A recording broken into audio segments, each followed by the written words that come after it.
I'm like, I'll get in the middle and be double stuff, so I might include that. I hope so. I like that sort of that. I like it raw. There you go. Thank you, sir. Thank you, sir. You are doing the Lord's work. Never change. Thank you. Great river. Very lucky. Thank you. Thank you.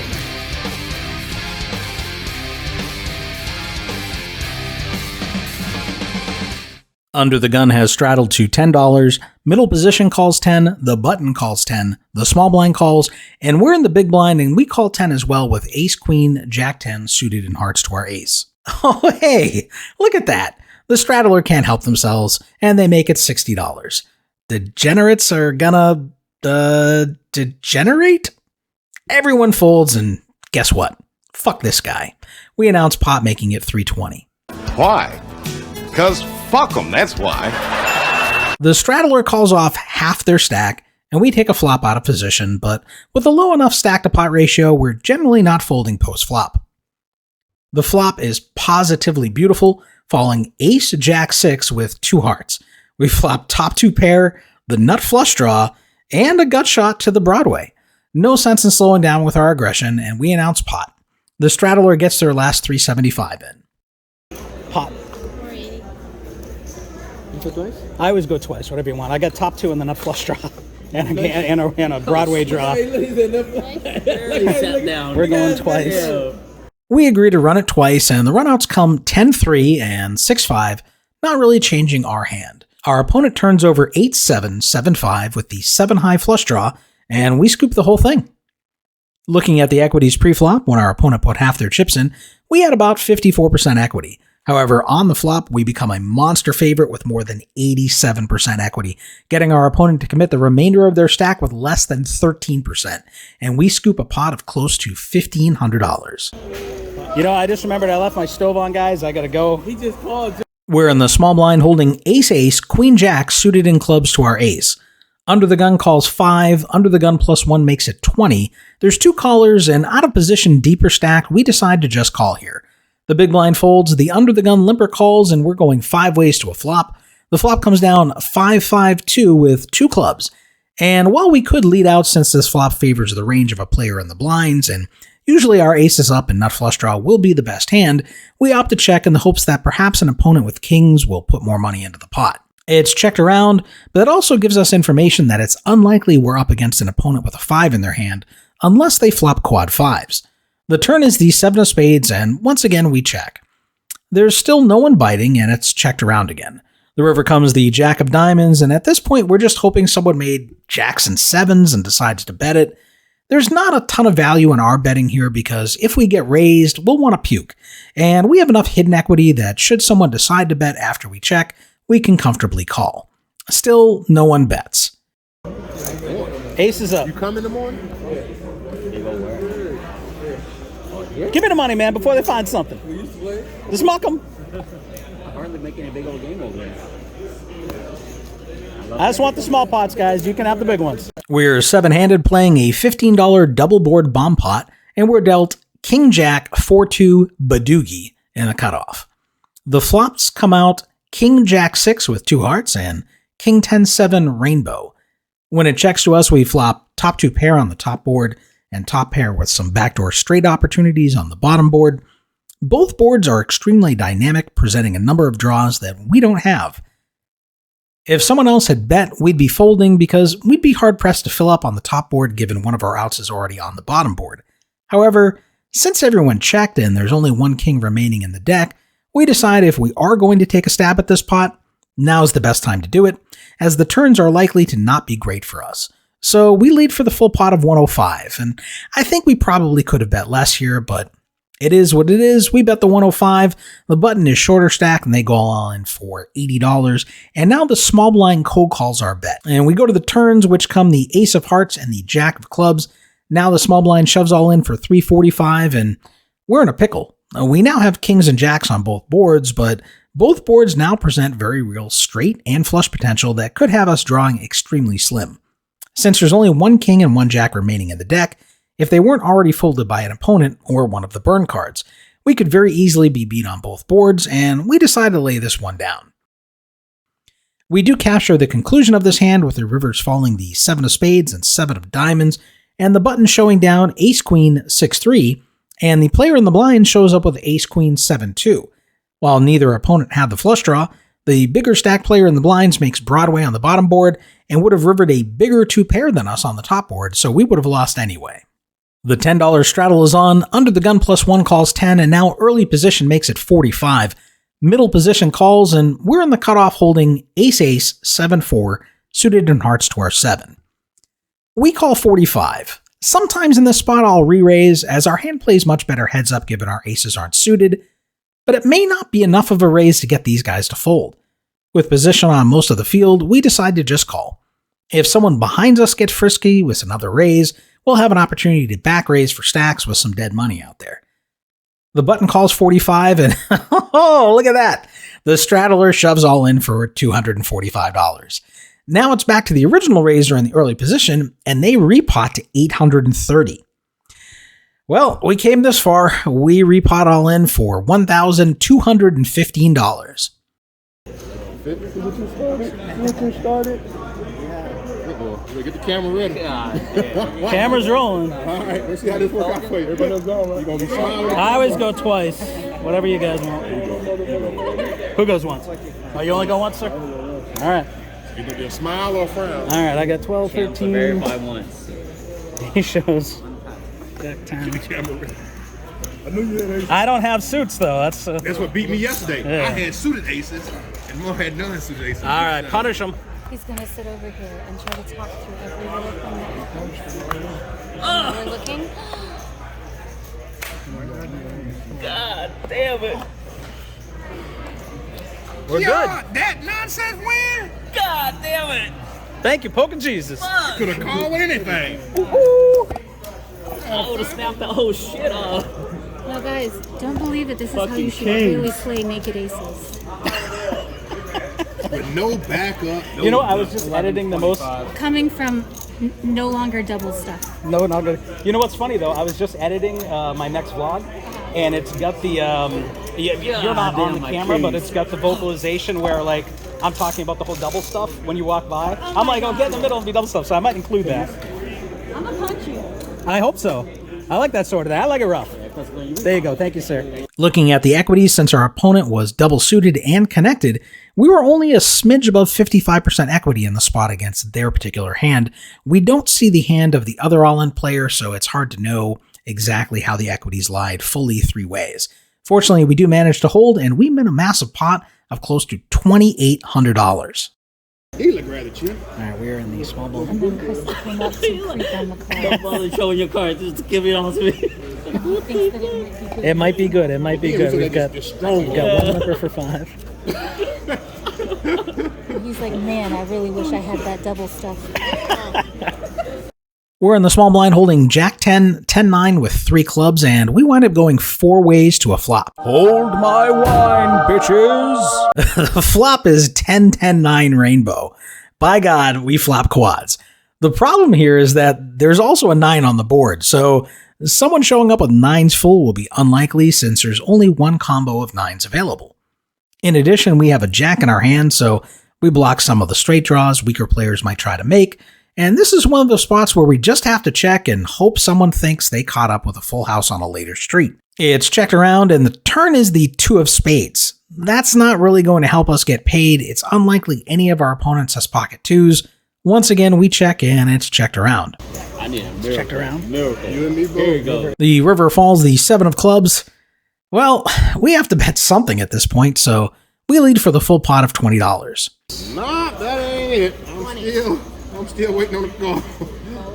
We managed to get max value getting 1 caller. Everything I'm on. Nuts. Is that the nuts? That's the nuts. Are you sure? That's and the then he nuts. was like, double stuff is the best I won of this- all time I won- for $20. I just want the small pots, guys. And how am I gonna get paid? They don't have anything. What can they have? Nothing. I blocked the 9 too. Like, You're lucky you got $20. I'm lucky I got anything there. We're in the hijack holding ace-9, 4-3 suited in spades to our ace. Under the gun calls 5, and now middle position raises it to 15. Aside from the suited ace, our hand doesn't have much going for it. We lack nut straight potential. The 9 is a dangler, not connecting with any other cards except for its suitedness, and our ace doesn't have any high cards to back it up. All in all, a relatively weak holding. However, we are on the hijack and we'll have position on most of the field, and the raise we're facing is tiny, a juicer raise if you will, so with a nut suit we're willing to see a flop and let one of these guys hit a weaker flush and pay us off. We call the 15, the button and under the gun also call, so we're going 4 ways to a flop, which comes down king 6-4 with 2 spades. When it checks to me, this board shouldn't hit the pre-flop raiser too hard unless they have pocket kings. When they show weakness and check, we have the nut flush draw, plus a pair and some backdoor straight potential, and we decide to take the aggressive route betting the full pot of $65. Unfortunately, the button is the only caller, meaning we'll be out of position against our only opponent. Here you go, homie. The turn is the beautiful 5 of spades. Unless our opponent has a straight flush, we're in great shape here with the nuts.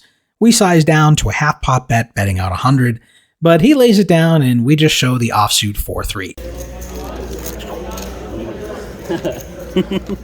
We were in the game for $1,000 and out for $3,130 for a total profit of $2,130 on the session. And it feels really good after the horrors of the past couple of episodes to finally book a solid win. Now, you'll notice that this past episode, there weren't a ton of hands to share like some of the previous episodes, and you're going to find that's actually more the norm when you're playing for a living, in the sense that usually 1 or 2 key hands each session is what's going to make or break you. And so you really need to be making the best decisions you can in those spots, and you also need to be on the positive side of variance. And if you can do that, you're going to show a profit. Now, unfortunately, sometimes you may make all the right decisions and the variance doesn't go your way. And so you could do everything right and you can still wind up losing in a session. And that's part of the game. But overall, I win 2/3 of my sessions playing cash games, and that's why I prefer it to tournaments. In tournaments, you're going to cash 10% of the time if you're lucky. Well, I don't know. I guess tournament players, the really good ones, are cashing 15 to 20% of the time, maybe. But usually most tournaments pay the top 10 to 15% of the field, usually on the lower side, 10 to 12%. And so it's a really hard way for someone to make a consistent income. And sure, you can hit a big score, but that has to carry you through all the other losses playing tournaments. And so it's a harder, for me, as far as I feel, it's harder to make a living playing tournaments. It's a much higher variance, and it's harder mentally because you have to lose so much to hit those big wins that carry you through all the next round of losses. Whereas in a cash game, I can go and I can win 2/3 of my sessions, and so it's not as mentally draining usually. And it provides you with a more consistent source of income. Now, I'm not going to be coming home with, a $20,000 payday or a $100,000 payday at the stakes that I'm playing. But, I keep the lights on and I keep the bills paid and I keep the cats fed. And, that's why I enjoy it. I'd like to mention some viewers who left comments on my previous couple of vlogs. As my last vlog, I did not call anyone out. Kranti Kumar Tumapali, and I'm not going to say that 4 times fast, said that I have the potential to become one of the top 4 poker vloggers. And it's funny you mentioned that because my wife has told me I have the potential to be one of her top 4 lovers. No respect at all. Wayne from Donkfish Poker, another PLO vlogger, asked who that lady who flies across the screen cackling is, and she's actually a dealer at the launch. Her name is Inez is how you would say it, and she's a riot, man. She's like the Judge Judy of poker. She doesn't take any lip. She has a lot of great comebacks. She's really funny, and she loves that I've included her in the vlogs, and she's become kind of a regular staple. So whenever you see her, it's bad news for me because that means a bad card is coming. But when you see her, please tip her and tell her to be nice to me. Cameron, Andrew, and Pokor asked if I had any input on the current concerns here in Texas with the legislation that's being proposed that could kind of threaten the legality of Texas poker clubs. And I, have recently watched, I haven't finished the entire episode, but the Texas Poker Experience episode 23, they interview Sam, who is the founder of Texas Card House, and he has a lot of input that will help kind of lessen some of the concerns, so far, at least what I've seen into the episode, as far as, the concerns that the legislation presents. It does actually have some good points to it as well for the poker club model. So it's not all doom and gloom, but I'll leave a link to their episode down in the comments, in the description below, and be sure to check it out. John Robinson asked me to provide more sessions like the one where I lost $1,800 and was completely destroyed. He said they're great entertainment. And if he wanted to watch Run Good, he'd watch Rampage or Brad. And, I would love to be able to provide you with that content on a regular basis. But unfortunately, YouTube does not provide me with enough income to lose thousands of dollars every episode. And I did not get in on the crypto craze at the right times. So I can't afford that. So hopefully you can enjoy some of my winning sessions as well. Jack Fisher asked for a brief clip or some photos of all three of my cats, and so I'll show those here for you. And in the future, I'll try to get some footage to put out this month with them, running around and being cats or napping or whatever other cute things they do. So the striped kitty is Ruffian. He was the one who was diagnosed with diabetes this past April. But fortunately, we got him into remission a few weeks prior to moving out of Florida and no longer have to give him insulin shots. The black cat is Sir Purrs a Lot. We got them both at a shelter when we lived in Connecticut, and they're around 11 to 12 years old now. And here is Callie. She actually showed up meowing at me a few months after we purchased our home in Florida. So I petted her, and then I fed her, and then she started appearing in the morning when I went to work, when I came home for lunch, and when I came home at supper time. And she was trying to push her way into our house, so we wound up capturing her in a carrier and taking her to her vet to see if she had a microchip, since she was so friendly towards us. The vet didn't find any, but they did find fleas, ear mites, and worms, so we got her cleaned up and we took her in. So I was also really blown away by the response that I got that I'm no longer going to be shouting Suckadila.